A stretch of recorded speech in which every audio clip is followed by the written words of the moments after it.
అయితే ఒక్కొక్కసారి గతాన్ని గురించి ఆలోచించకపోతే భవిష్యత్తుకు ప్రణాళికలు వేసుకోలేం.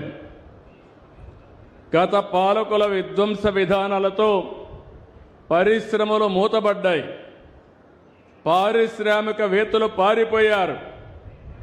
అంతేకాదు, మా తమ్ముడు అరుస్తున్నాడు. ఆ రోజు మీరు చూస్తే ఎంత భయంకరమైన వాతావరణం అంటే బుద్ధుండే ఎవరు కూడా చేయరు ఇలాంటి తప్పుడు పనులు.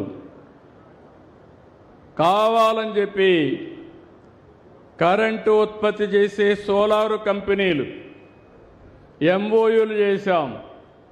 కరెంటు ఉత్పత్తి అవుతుంది, కరెంటు ఉత్పత్తి తీసుకోకుండా వాళ్ళవన్నీ క్లోజ్ చేయమన్నాడు. కరెంటు క్లోజ్ చేయలేరు, ఎందుకంటే ఎండకు వచ్చే కరెంటు వాడుకోకపోతే నష్టం.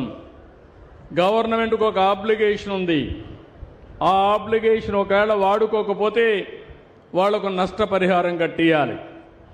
ఎవరు చెప్పినా వినలేదు, వితండవాది.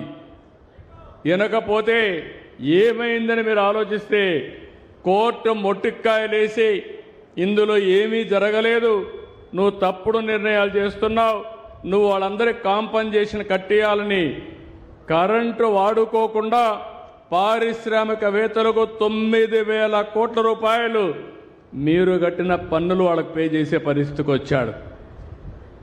అంటే 9,000 కోట్లంటే కనీసం మా ఆడబిడ్డలకు ఇంటికి ఒక 10,000 ఇచ్చుంటే ఎంత ఆనందంగా ఉండేవాళ్ళో మీరే ఆలోచించుకోవాలి.